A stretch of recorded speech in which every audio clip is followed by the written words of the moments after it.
പത്തനംതിട്ട ഓമല്ലൂരിലെ ഘോഷയാത്രയാണ്. ഇവിടെ നമുക്ക് കാണാം അയോധ്യ ക്ഷേത്രത്തിന്റെ മാതൃകയിലുള്ള കൂറ്റൻ പ്ലോട്ടുണ്ട്.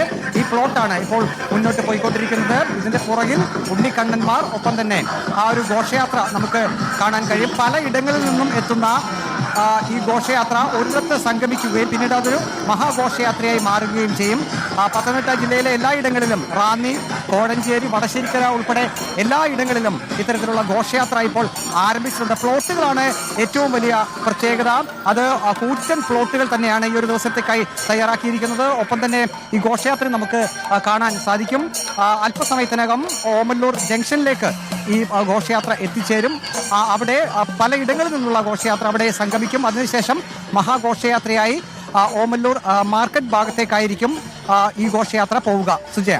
ഓക്കെ, പ്രവീൺ പുരുഷോത്തമനാണ് വിവരങ്ങൾ നൽകിക്കൊണ്ടിരിക്കുന്നത്. നമുക്ക് ഇനിയൊന്ന് കണ്ണൂരിലേക്കും പോകണം. അർജുൻ കല്യാട് നമുക്കൊപ്പം ഉണ്ട്. അർജുൻ കല്യാട്, കണ്ണൂരിൽ എന്തായി ആഘോഷമൊക്കെ ഉഷാറായോ? സുജിയ, ബാലഗോകുലത്തിൻ്റെ നേതൃത്വത്തിലാണ് കണ്ണൂരിൽ ജന്മാഷ്ടമി ഘോഷയാത്ര നടക്കുന്നത്. കുഞ്ഞിക്കണ്ണന്മാരും രാധികമാരുമെല്ലാം ഈ വഴിയരികിലൂടെ നടന്നു നിൽക്കുന്ന ഒരു കാഴ്ച നമുക്ക് കാണാൻ വേണ്ടി പറ്റും. വലിയ ചൂടാണ്, മഴയൊക്കെ മാറി നിൽക്കുകയാണ്. ഇപ്പോൾ ഒരു കണ്ണൻ ഇപ്പോൾ കൂട്ടി കുടിക്കാൻ നിൽക്കുകയാണോ? വായിക്കുന്നുണ്ടോ? ആ കണ്ണന് എന്താണ് പറയേണ്ടതെന്നറിയാം. നമുക്ക് കാണാം ദൃശ്യങ്ങൾ. ഒരുപാട് ഗോപികമാരും ഉണ്ണിക്കണ്ണനോടൊപ്പം തന്നെ നടന്നു വരുന്ന കാഴ്ച. എന്തുണ്ടേ? ഇന്നുണ്ടോ? ഉഷാർ മയിൽപ്പീലികളും അതുപോലെ തന്നെ മാലയും വർണ്ണ ആഭരണങ്ങളും എല്ലാം തന്നെ അണിഞ്ഞുകൊണ്ട് നിരവധിയായിട്ടുള്ള ഒന്നോ രണ്ടോ അല്ലെങ്കിൽ അത്തരത്തിൽ 100 കണ്ണന്മാരോ രാധികമാരോ ഒന്നും തന്നെയല്ല, 100 കണക്കിന് ആൾക്കാർ അണിനിരക്കുന്ന നിരവധിയായിട്ടുള്ള കണ്ണന്മാരെ അണിനിരത്തിക്കൊണ്ടുള്ള ഒരു ഘോഷയാത്രയാണ് കണ്ണൂരിൽ നടക്കുന്നത്.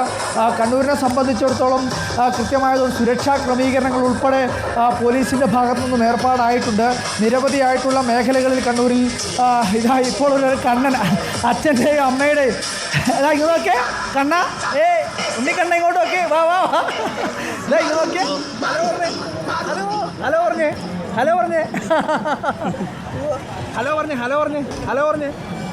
കണ്ണ പറഞ്ഞേ.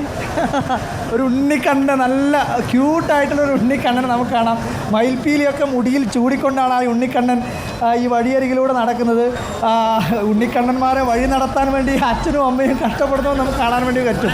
അവരൊക്കെ ഒരു ഈ നിങ്ങൾ മോളാണോ? ഇത് എൻ്റെ മോനാണല്ലേ? ആ, മോന. അടിപൊളി.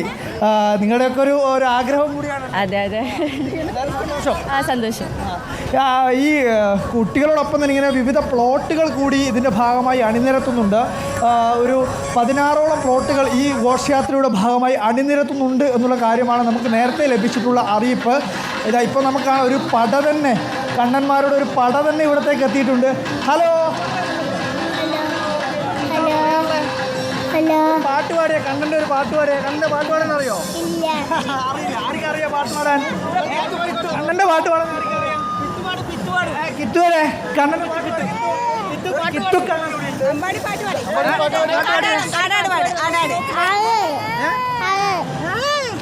പാട്ട് പാടാൻ കണ്ണൻ്റെ പാട്ട് പറയോ?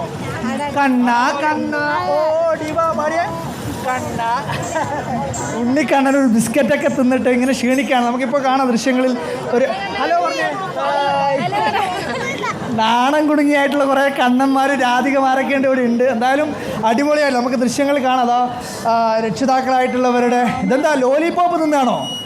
ലോലിപോപ്പ് കാണുന്നുണ്ട്. ജംസൊക്കെ കഴിച്ചിട്ടുള്ളൊരു കണ്ണൻ. എന്തായാലും വളരെയധികം ഒരു ഭക്തിസാന്ദ്രമായ അന്തരീക്ഷമാണ്. രക്ഷിതാക്കളുണ്ട്, അതുപോലെ തന്നെ വഴിയരികിൽ 100 കണക്കിനായിട്ടുള്ള ഭക്തന്മാർ ഈ ഘോഷയാത്ര കാണുന്നതിന് വേണ്ടി കാത്തു നിൽക്കുകയാണ്. അതുപോലെ തന്നെ അച്ഛൻ്റെയും അമ്മയുടെയും ഒക്കെ മടിയിലും അതുപോലെ തന്നെ തോളിലുമൊക്കെ കയറിയെത്തുന്ന കണ്ണന്മാർ. ആഭരണങ്ങളുണ്ട്, അവരുടെ നെറ്റിയിൽ മയിൽപ്പീലി ചൂടിയിട്ടുണ്ട്. ചിലർ ഈ രക്ഷിതാക്കളെ ഇങ്ങനെ രക്ഷിതാക്കളോട് പിണങ്ങി നിൽക്കുന്ന മുഖഭാവങ്ങൾ പോലും ചില കണ്ണന്മാരുടെ മുഖത്ത് നമുക്ക് കാണാൻ വേണ്ടി കഴിയും.